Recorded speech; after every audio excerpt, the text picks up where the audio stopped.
क्या होगा अगर कल सुबह तुम्हारा घर ना हो, तुम्हारा नाम ना हो, तुम्हारे अपने, तुम्हारी यादें, तुम्हारी पहचान, सब कुछ छीन लिया जाए और फिर भी कोई तुमसे एक सवाल पूछे, तुम जिंदा क्यों रहना चाहते हो?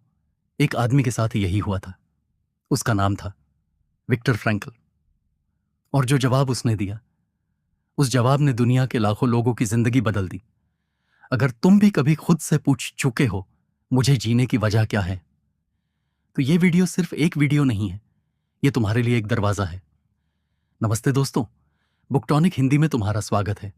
आज हम बात करेंगे एक ऐसी किताब की जिसे दुनिया की सबसे पावरफुल किताबों में गिना जाता है, man's search for meaning by Victor E Frankel.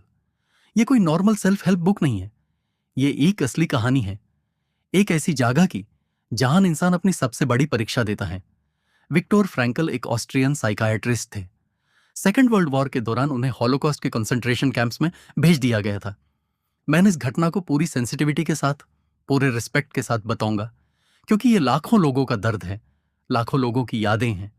Frankel ने अपनी मां, अपने पिता, अपना भाई और अपनी पत्नी सबको खोया। कैंप्स में उन्होंने भूख देखी, ठंड देखी, मौत को इतनी बार देखा कि मौत उनके लिए एक रोज की बात बन गई थी। लेकिन इसी जागा से, इसी अंधकार से उन्होंने कुछ ऐसा खोजा जो शायद इंसान हिस्ट्री में सबसे जरूरी खोज है। उन्होंने समझा कि इंसान किसी भी हालत में जीने की वजह ढूंढ सकता है। इसी खोज ने इस किताब को जन्म दिया और यही वजह है कि आज इतने सालों बाद भी यह किताब करोड़ लोगों के हाथों में है।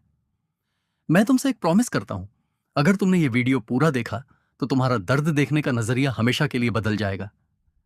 दी मॉडर्न प्रॉब्लम, चलो एक पल के लिए आज की दुनिया में आते हैं। तुम्हारे पास फोन है, इंस्टाग्राम है, पैसा है या पैसा कमाने का रास्ता है, जॉब है, घर है, तो फिर इतना खाली क्यों लगता है? रात को सो नहीं पाते, स्क्रॉल करते रहते हो, हर चीज है, फिर भी कुछ मिसिंग लगता है। क्या तुमने कभी सोचा है, जो लोग सब कुछ अचीव कर चुके हैं वो भी डिप्रेस्ड क्यों हैं? वो लोग जिनके पास फेम है, पैसा है, सक्सेस है, वो भी अंदर से खाली क्यों महसूस करते हैं? ये सवाल सिर्फ तुम्हारा नहीं है, ये पूरी जनरेशन का सवाल है। हम कंफर्ट में हैं लेकिन मीनिंग में नहीं। और यही वो जगह है जहां से विक्टर फ्रैंकल की कहानी शुरू होती है, क्योंकि उनके पास कंफर्ट बिल्कुल नहीं था। उनके पास सिर्फ एक चीज बची थी, उनका वाई, उनका जीने का रीजन। चलो चलते हैं उस जगह जहां इंसानियत अपनी सबसे बड़ी परीक्षा देती है। विक्टर फ्रैंकल की जर्नी साल था जब नाजी जर्मनी ने ऑस्ट्रिया पर कब्जा कर लिया। विक्टर फ्रैंकल एक सक्सेसफुल डॉक्टर थे, वियना में अपना क्लिनिक चलाते थे, अपनी पत्नी टिली के साथ एक छोटी सी दुनिया बसाई थी। फिर एक दिन उनके दरवाजे पर दस्तक होती है। उन्हें और उनके पूरे परिवार को पकड़ लिया जाता है, एक ट्रेन में भर दिया जाता है, बिना खिड़की, बिना हवा, बिना जागा। घंटे बीते, लोग भूखे प्यासे खड़े रहे, किसी को नहीं पता था ये ट्रेन कहां जा रही है। जब ट्रेन रुकी, सामने था ऑश्विट्स। यहीं से फ्रैंकल की जिंदगी का वो हिस्सा शुरू होता है जिसे उन्होंने कभी भूला नहीं। उनसे उनका सामान छीना गया, उनके कपड़े छीने गए, उनका नाम छीन लिया गया। अब वो सिर्फ एक नंबर थे, सिर्फ एक नंबर। सोचो, तुम्हारी पूरी पहचान, तुम्हारा नाम, तुम्हारा करियर, तुम्हारी डिग्री, तुम्हारी फैमिली, सब एक पल में मिट जाए और तुम्हें सिर्फ एक नंबर से बुलाया जाए। कैंप में जिंदगी भयानक थी, थोड़ी सी रोटी, थोड़ा सा पानी, घंटों तक थका देने वाला काम, और ऊपर से ये डर कि अगला नंबर किसका होगा जो गैस चेंबर में भेज दिया जाएगा।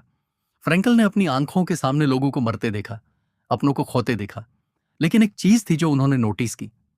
कुछ लोग इतनी भयानक हालत में भी अपनी इंसानियत नहीं छोड़ते थे। वो अपना आखिरी रोटी का टुकड़ा किसी और के साथ बांध देते थे, वो दूसरों को हिम्मत देते थे, और कुछ लोग छोटी सी मुसीबत में नहीं टूट जाते थे। फ्रैंकल ने सोचा, दोनों के पास समय हालत है, सेम भूख, सेम ठंड, सेम दुख, तो फर्क क्या है? फर्क था उनके अंदर का वाई। जिनके पास जीने की कोई वजह थी, अपना परिवार दोबारा देखना, अपना काम पूरा करना, अपनी किताब लिखना, वो मुश्किल से मुश्किल हाव को भी झेल गए। और जिनके पास कोई वजह नहीं बची थी, वो अंदर से टूट गए, चाहे उनका बॉडी अभी जिंदा था। इसी ऑब्जर्वेशन ने फ्रैंकल के पूरे जीवन दर्शन को जाम दिया। 5 10 लाइफ चेंजिंग लेसन्स। चलो अब मैं तुम्हें वो 10 सबक देता हूं जो फ्रैंकल कैंप से लेकर आए, और जो आज भी उतने ही पावरफुल हैं। लेसन 1, मीनिंग हैप्पीनेस से ज्यादा पावरफुल हैं। हम सब खुशी के पीछे भागते हैं, लेकिन फ्रैंकल ने देखा कि जो लोग सिर्फ खुशी ढूंढते हैं वो पहली मुसीबत में ही टूट जाते हैं। जिनके पास मीनिंग होता है, एक मकसद, एक वाजा, वो दुख में भी दिखते हैं। सोचो अपनी जिंदगी में, क्या तुम सिर्फ अच्छा फील करने के पीछे भाग रहे हो या तुम्हारे पास कोई असली मकसद है? लेसन 2, जिनके पास वाई है वो किसी भी हाव को झेल सकते हैं। फ्रैंकल एक जर्मन फिलोसोफर नीचे की बात कोट करते थे, जिसका मतलब था कि अगर तुम्हारे पास जीने की वजह है तो तुम बड़े से बड़ा दुख भी सह सकते हो। कैंप में जो लोग अपना वाई भूल गए वो जाल्दी हार गए। तुम्हारा वाई क्या है? अपने बच्चों के लिए, अपने सपनों के लिए, किसी को सच साबित करने के लिए। लेसन 3, एटीट्यूड चुनने की आजादी। यहां फ्रैंकल ने कहा कुछ ऐसा जो हिस्ट्री बदल देता है। वो तुमसे सब कुछ छीन सकते हैं, सिर्फ एक चीज छोड़कर, इंसान की आखिरी आजादी, अपना एटीट्यूड चुनना, अपने हालातों का रिस्पॉन्स चुनना। कैंप में उनके पास कंट्रोल का कोई हिस्सा नहीं था, लेकिन एक चीज थी जो कोई नहीं छीन सकता था, उनका रिएक्शन, उनका नजरिया। आज तुम्हारे बॉस तुम्हें इंसल्ट कर सकता है, लाइफ तुम्हें मुसीबत दे सकती है, लेकिन तुम्हारा रिएक्शन वो हमेशा तुम्हारा है। लेसन 4, दुख का भी मकसाड हो सकता है। फ्रैंकल ये नहीं कहते कि दुख अच्छी चीज है, वो कहते हैं दुख से भागो मत, उस दुख में मकसाद ढूंढ दो। अगर दुख से कुछ सीखा जा सकता है, अगर उस दुख से कोई ग्रो कर सकता है, तो वो दुख बेकार नहीं है। लेसन 5, प्यार इंसान को ताकत देता है। कैंप में फ्रैंकल अपनी पत्नी की याद से जिंदा रहते थे। भले ही उन्हें नहीं पता था वो जिंदा है या नहीं, उनके चेहरे की याद, उनका प्यार, यही उनकी हिम्मत थी। उन्होंने लिखा कि प्यार इंसान को इतनी गहराई तक समझने की ताकत देता है जितनी कोई और चीज नहीं दे सकती। लेसन 6, उम्मीद जिंदा रखती है। जो लोग अपने फ्यूचर के बारे में उम्मीद खोना बंद कर देते थे, उनका हेल्थ भी तेजी से गिर जाता था।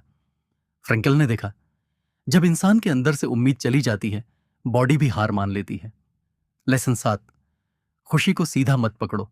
खुशी एक साइड इफेक्ट है, गोल नहीं। जब तुम अपनी जिंदगी में मकसद के पीछे जाते हो, खुशी खुद ब खुद आती है। जो लोग सिर्फ खुश रहना चाहते हैं वो और ज्यादा खाली महसूस करते हैं। लेसन 8, जिम्मेदारी से मकसद बनता है। फ्रैंकल कहते हैं, ये मत पूछो कि जिंदगी मुझे क्या दे सकती है, ये पूछो कि जिंदगी मुझसे क्या मांग रही है।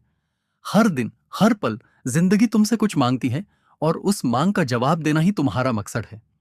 लेसन 9, तुम्हारी सोच तुम्हारा फ्यूचर बनाती है। जो लोग कैंप में खुद को ऑलरेडी मरा हुआ मान लेते थे वो जल्दी हार जाते थे। जो लोग अपने आप से कहते थे मैं अभी भी कुछ कर सकता हूं, वो टिक जाते थे। लेसन 10, हर मुश्किल पल तुमसे कुछ मांगता है, हर मुसीबत एक सवाल है। जिंदगी तुमसे पूछ रही है अब तुम क्या करोगे? तुम्हारा जवाब ही तुम्हारी कहानी बनाता है। 6, साइकोलॉजी सेक्शन। लोगोट्रेपी। फ्रैंकल ने इसी सोच से एक नया साइकोलॉजी अप्रोच बनाया, जिसे उन्होंने नाम दिया लोजोथेरेपी। लोजोस का मतलब होता है मीनिंग, मकसद। सिंपल भाषा में लोजोथेरेपी कहती है कि इंसान की सबसे बड़ी जरूरत खुशी नहीं, मकसद है। मॉडर्न साइकोलॉजी जैसे सीबीटी भी सोच और बिहेवियर बदलने की बात करती है, लेकिन लोगोथेरेपी एक कदम आगे जाती है। वो कहती हैं पहले अपना वाई ढूंढो, फिर बाकी सब अपने आप सेट हो जाएगा। जब किसी इंसान के पास मकसद होता है, उसकी होपलेसनेस कम हो जाती है, चाहे वो स्टूडेंट हो, प्रोफेशनल हो या कोई भी जो लाइफ में स्ट्रगल कर रहा हो। स्टूडेंट्स के लिए, जब तुम्हें पता हो तुम किस लिए पढ़ रहे हो, एग्जाम का प्रेशर हल्का लगता है। करियर प्रेशर में, जब तुम्हें अपना पर्पस पता हो, कंपटीशन इतना दुख नहीं देता। ब्रेकअप के बाद, जब तुम्हें अपनी वैल्यू अपने मकसद से मिलती है, न कि किसी दूसरे इंसान से, दर्द कम होता है। फेलियर के बाद, जब तुम फेलियर को एक सबक मानते हो, न कि अपनी पहचान, तुम दोबारा खड़ा हो पाते हो। लोनलीनेस और सोशल मीडिया एडिक्शन में, जब तुम्हारे पास असली मकसद होता है, स्क्रॉल करने की भूख खुद कम हो जाती है। 7, प्रैक्टिकल एप्लीकेशंस। चलो अब इससे अपनी जिंदगी में उतारते हैं। स्टूडेंट्स के लिए हर सुबह खुद से पूछो, आज मैं किस मकसद के लिए पढ़ रहा हूं? सिर्फ मार्क्स के लिए नहीं, अपने फ्यूचर वर्जन के लिए। वर्किंग प्रोफेशनल्स के लिए, अपने काम में एक छोटा सा वाई ढूंढो, चाहे वो अपनी फैमिली हो, अपना ग्रोथ हो या किसी और की मदद करना हो। एंटरप्रेन्योर्स के लिए, जब बिजनेस मुश्किल लगे, अपने वाई को याद करो। पैसा टेम्पररी है, मकसद परमानेंट है। फेलियर फेस करने वालों के लिए जर्नल में लिखो, इस फेलियर ने मुझे क्या सिखाया। हर रात एक लाइन लिखो। एंग्जाइटी से जूझने वालों के लिए रोज सुबह 2 मिनट अपने एटीट्यूड को चूज करने का प्रैक्टिस करो। डीप सांस लो और अपने आप से कहो, मैं अपना रिस्पॉन्स चुन सकता हूं। Morning routine suggestion. 1, 2 मिनट अपना वाई याद करो। 2, एक लाइन जर्नल, आज जिंदगी मुझसे क्या मांग रही है। 3, एक छोटा सा काम करो जो तुम्हारे मकसद से जुदा हो। समरी। तो दोस्तों, विक्टर फ्रैंकल की कहानी हमें सिखाती है कि इंसान सबसे भयानक हालतों में भी अपना मकसद ढूंढ सकता है। खुशी पीछे भागने की चीज नहीं है, वो तब आती है जब तुम अपने मकसद की तरफ बढ़ते हो। तुम्हारा एटीट्यूड, तुम्हारा नजरिया, यही तुम्हारी आखिरी आजादी है, चाहे बाहर कुछ भी हो रहा हो। और सबसे जरूरी, दुख बेकार नहीं जाता अगर उस दुख से कोई मकसद, कोई सबक निकल आए। उनसे उनका घर छीना गया, उनके कपड़े छीने गए, उनका परिवार छीना गया, उनका नाम तक छीन लिया गया, लेकिन एक चीज थी जो वो कभी नहीं छीन पाए, विक्टर फ्रैंकल की जीने की वजह। अब खुद से पूछो, तुम्हारी वजह क्या है? Call to action. अगर इस वीडियो ने तुम्हें कुछ महसूस करवाया है तो वीडियो को लाइक करो, चैनल को सब्सक्राइब करो ताकि ऐसी और कहानियां तुम तक पहुंच सकें। और कमेंट में जरूर बताओ, तुम्हारी जिंदगी को मकसद कौन सी चीज देती है। मिलते हैं अगली वीडियो में बुक टॉनिक हिंदी पर। वीडियो में